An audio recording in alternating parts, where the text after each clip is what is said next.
جزاک اللہ، بہت ہی خوبصورت آغاز آج کے دن کا. تو ناظرین، آپ کا میزبان حنان بخاری آپ کی خدمت میں حاضر ہے، اور آج اس مبارک دن میں دعا کرتے ہیں کہ اللہ تعالیٰ تمام خوشیاں جو ہے وہ آپ کی چوکھٹ پہ آپ کی آنکھ کھلنے سے بھی پہلے موجود رکھے، تاکہ جیسے ہی آپ دروازہ کھولیں تو خوشیوں کے بھنڈار جو ہیں وہ آپ کے گھر میں داخل ہوں. اسی دعا کے ساتھ آج کے پروگرام کو آگے بڑھاتے ہیں. جناب بابر علی سجن صاحب ہمارے ساتھ موجود تھے، بڑی خوبصورت ہدیہ عقیدت انہوں نے پیش کیا. آپ کو بھی جناب ویلکم کرتے ہیں شو کے اندر.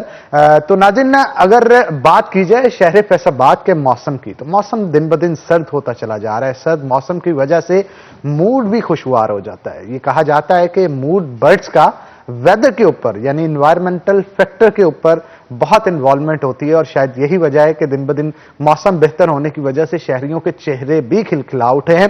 آج موسم کیسا رہے گا شہر فیصل آباد کا، دیکھتے ہیں ٹوڈیز ویدر میں.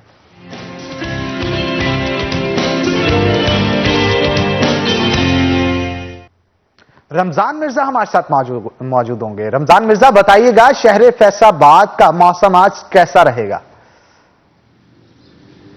جی حنان، فیصل آباد کا موسم جو ہے وہ آج بھی خاصا خوشگوار ہے. سورج کی چمکدار کرنیں ہونے کے باوجود فیصل آباد میں اب گرمی نہیں بڑھ پا رہی. گرمی مکمل طور پر رخصت ہو چکی ہے، خنکی ہے.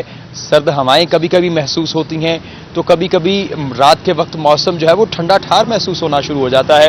یہ صورتحال ہے جو آج کل موسم کی پچھلے 2 ہفتوں سے دکھائی دے رہی ہے. بارشیں نہیں ہو رہی، جس وجہ سے فیصل آباد کے موسم میں خنکی نہیں بڑھ پا رہی، لیکن موسم کی تبدیلی کے باعث جو ہے اور سورج کی ترچھی ہوتی کرنوں کے باعث فیصل آباد کا موسم جو ہے وہ اب ٹھنڈا ہونا شروع ہو چکا ہے. رات کا درجہ حرارت جو ہے وہ 13-14 ڈگری سینٹی گریڈ کے درمیان ہے، جبکہ دن بھر میں بھی درجہ حرارت جو ہے وہ 30 کے لگ بھگ دکھائی دے رہا ہے. آنے والے دنوں میں درجہ حرارت مزید کم ہوگا، مزید بڑھے گی اور سردی میں بھی اضافہ ہوگا. محکمہ موسمیات کے مطابق آج کم سے کم درجہ حرارت 13 جبکہ زیادہ سے زیادہ 30 رہنے کا امکان ظاہر کیا جا رہا ہے. ہوا میں نمی کا تناسب وہیں پر ہے، تقریباً 70% کے قریب ہے.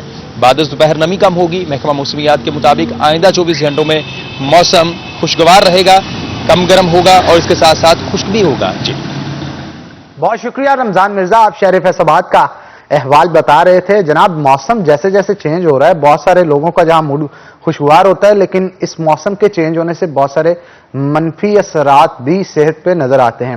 اسموک کی بات کر لی جائے تو اس سے منفی اثر پڑتا ہے. کرونا کی سیکنڈ لیئر آ رہی ہے، لیکن ایسے افراد جن کی عمر 40 سال سے اوپر چلی جاتی ہے، موسم کے تبدیل ہونے سے، درجہ حرارت میں کمی آنے سے اور سردی بڑھنے کی وجہ سے جوڑوں کا درد جو ہے وہ عام طور پہ شہریوں کے اندر پایا جاتا ہے. اور مسل فٹیک کے ساتھ ساتھ مسل پین جو ہے وہ بھی کافی زیادہ پائی جاتی ہے، کیونکہ کبھی سردی کے اندر ایک جگہ پہ زیادہ دیر کھڑا ہو جائے بندہ، یا پھر ٹانگ پہ ٹانگ رکھ کے بیٹھ جائے، یا پھر اس طرح کی دیگر پرابلمز ہوتے ہیں، اس کی وجہ سے مسل پین سٹارٹ ہو جاتی ہے. جوڑوں کا درد بھی کافی زیادہ سردیوں میں دیکھنے کو ملتا ہے. جو گھروں کے اندر بوڑھے لوگ موجود ہوتے ہیں ان میں زیادہ تر یہ مرض دیکھنے کو ملتا ہے. اس کا علاج کس طرح سے کیا جائے، کس طرح سے یہ سینس کیا جائے کہ آپ کے اندر جو مرض پل رہا ہے وہ آخر ہے کیا، اس کو ٹریگر کون سی چیز کر رہی ہے؟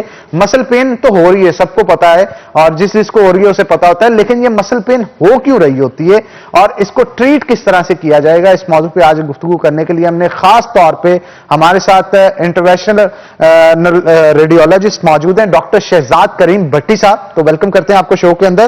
اور پین مینجمنٹ کی اگر بات کی جائے تو پاکستان بھر میں ہزاروں پیشنٹس ہیں جن کو یہ ٹریٹ کر چکے ہیں، اور اسی حوالے سے آج گفتگو کریں گے، کیونکہ بہت ساری آڈینس کی طرف سے ہمیں یہ کیوری بھی آئی تھی کہ انہوں نے کہا تھا کہ خاص طور پہ ایک سیشن رکھیں جس میں آپ پین مینجمنٹ کے حوالے سے بتا سکیں، ہڈیوں اور جوڑوں کا جو درد ہوتا ہے اس کے حوالے سے بتا سکیں، تاکہ عوام جو گھر پہ بیٹھی ہے، جو مہنگا ڈاکٹر افورڈ نہیں کر سکتی، ان کو پتہ چل سکے کہ اسے ٹریٹ کس طرح سے کرنا ہے. تو ڈاکٹر صاحب کیا کہیں گے، جیسے موسم چینج ہوا مسل پین کے ساتھ ساتھ جوڑوں کا درد جو ہے وہ بہت زیادہ شروع ہو گیا، اس کا ٹمپریچر کے ساتھ کیا لین دین ہوتا ہے اور اس کے ساتھ ساتھ اس کی وجوہات کیا ہوتی ہیں، یہ بھی بتائیے گا. بخاری صاحب بہت شکریہ. سب سے پہلے تو میں شکر گزار ہوں فیصل آباد کے لوگوں کا، ان کے مہمان نوازی کا، آپ کے یہاں پہ مجھے بلانے کا. دوسری بات آپ نے بالکل درست فرمائی کہ یہاں پہ جیسے ہی موسم چینج ہوگا، اسموک بھی ہوگی، ٹھنڈ بھی ہوگی، تو دردیں بڑھنی شروع ہو جائیں گی، سارے جسم میں بھی اور خاص طور پہ جوڑوں میں بھی. اچھا، اکثریت جو جوڑوں کی درد ہم اپنے ہاسپٹلز میں دیکھتے ہیں، اکثریت میں بھی مور دین 70% ہم گھروں میں ان کو ٹریٹ کر سکتے ہیں. تھوڑی سی احتیاط سے ان سے بچ سکتے ہیں. آپ کو ڈاکٹر کے پاس بھی جانے کی ضرورت نہیں, اور وہی دردیں جس کے لیے آپ بڑی بڑی مہنگی مہنگی دوائیاں کھاتے ہیں, ذرا سی احتیاط کر لی جائے تو اس کے کسی کے پاس جانے کی ضرورت ہی نہیں. مثلا جیسے آپ فرما رہے تھے مختلف جو مسل پین ہے, مسل پین کے لیے جو چینج آف ٹیمپریچر ہے وہ بہت امپورٹنٹ ہے. چینج آف ٹیمپریچر سے کیا مراد ہوئی؟ ایک خاص طور پہ جو گھر کے بزرگ ہیں ان کے لیے میں بات کروں گا کہ صبح صبح جب ہم فجر کی نماز کے لیے اٹھتے ہیں, آپ ذرا غور کیجئے کہ جب ہم ایک گرم بستر سے اٹھ کے, گرم کمرے سے اٹھ کے ٹھنڈے باتھ روم میں چلے جاتے ہیں, سب سے زیادہ سڈن چینج آف ٹیمپریچر ہے, نہ صرف یہ دردیں جوڑوں کی شروع کر دیتا ہے, باڈی شاک کے بہت بڑا فیکٹر ہے ہارٹ اٹیک کے لیے بھی. سو یہ بات یاد رکھیے, ہم لاکھوں کروڑوں روپے کے گھر تو بنا لیتے ہیں, کمرے بھی گرم کر لیتے ہیں, باتھ روم کوئی گرم نہیں کرتا. ایک بات یہ یاد رکھیں کہ چاہے وہ کسی قسم کا بھی گھر ہو, کسی کی قیمت کا بھی ہو, صرف یہ ہم کر سکتے ہیں کہ جب اٹھ کے 2 منٹ بیٹھیں, اپنا ٹیمپریچر نارمل کریں, پھر ہم باتھ روم میں جائیں. بہت ساری دردیں یہاں پہ ہوں گی نہیں. نمبر 1. نمبر 2, پوسچر ہے, بیٹھنے کا طریقہ. خاص طور پہ ہمارے جو ینگ بچے ہیں جو لیپ ٹاپس اور موبائل جو استعمال کرتے ہیں, اگر وہ صرف اپنے بیٹھنے کا پوسچر استعمال کر لیں, ٹھیک کر لیں, تو آپ کو کبھی بھی درد نہیں ہوگی. خاص طور پہ بیٹھنے کا طریقہ یہ ہے کہ sit with your back street, کمر سیدھی کر کے بیٹھیں گے, دردیں نہیں ہوں گی. تیسری چیز تھوڑی سی ایکسرسائز, تھوڑی سی واک, اور چوتھی چیز ٹائم پہ کھانا.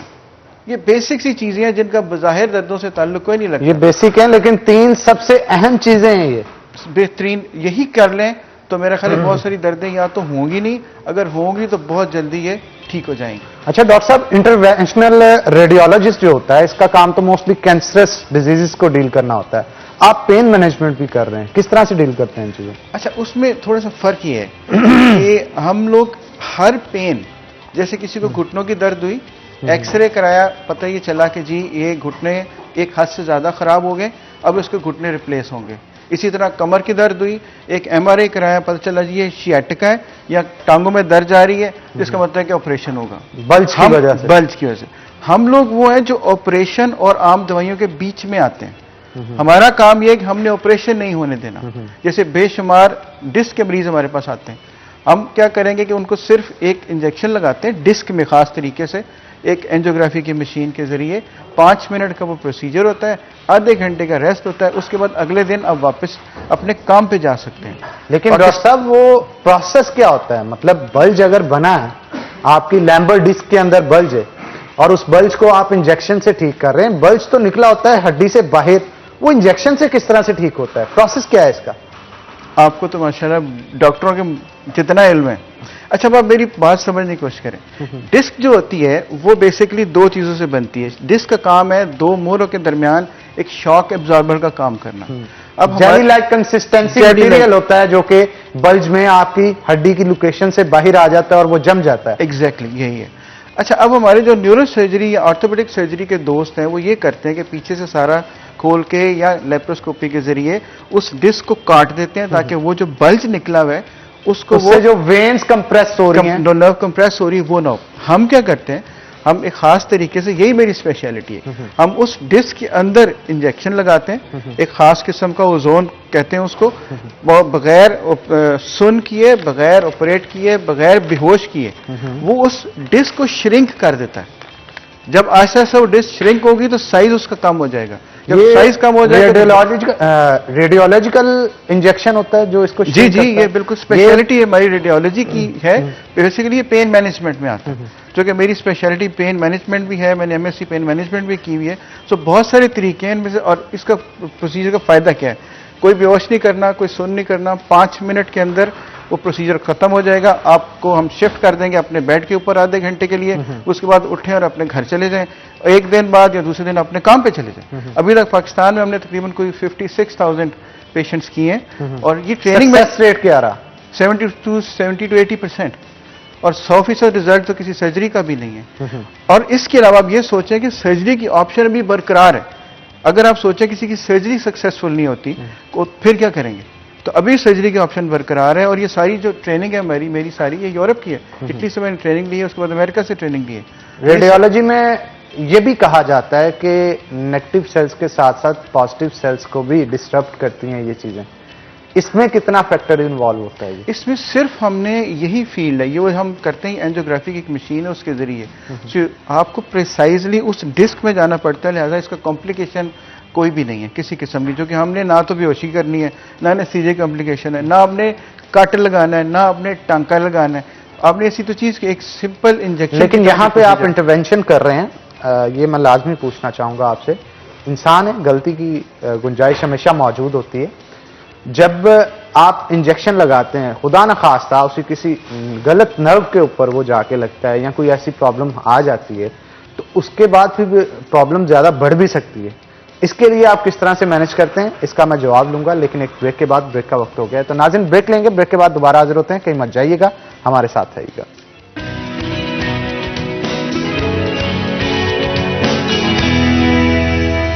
ویلکم بیک ناظرین، بریک کے بعد خوش آمدید. ڈاکٹر صاحب ہمارے ساتھ موجود ہیں. بریک پہ جانے سے پہلے گفتگو جو ہے ان کے ساتھ کی جا رہی تھی. تو ڈاکٹر صاحب بریک پہ جانے سے پہلے یہ میں پوچھ رہا تھا کہ غلطی کے چانسز ہمیشہ موجود ہوتے ہیں، تو اس میں خطرہ بھی ہوتا ہے کہ آپ کسی غلط جو نیورون ہے اس کے اندر جا کے انجیکٹ کر دیتے ہیں، یا کوئی پرابلم یا کسی قسم کی مشکل آ جاتی ہے اس کے دوران. تو کس طرح سے آپ ہینڈل کرتے ہیں؟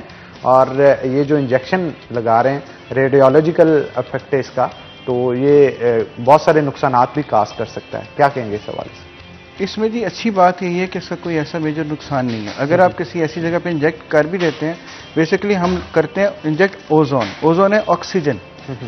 آکسیجن انجیکٹ کرنے کا باڈی میں کسی قسم کا کوئی نقصان ہو نہیں پر یہ آکسیجن اس کو شرنک کس طرح سے کرتی ہے بلڈ؟ جی یہ بہت اچھا، دوسرا بہت اچھا سوال ہے آپ کا. اوزون یہ کرتی ہے کہ جو ڈسک ہے اس کے اندر جو سینٹرل پارٹ ہوتا ہے اس کا وہ جیلی ہوتی ہے.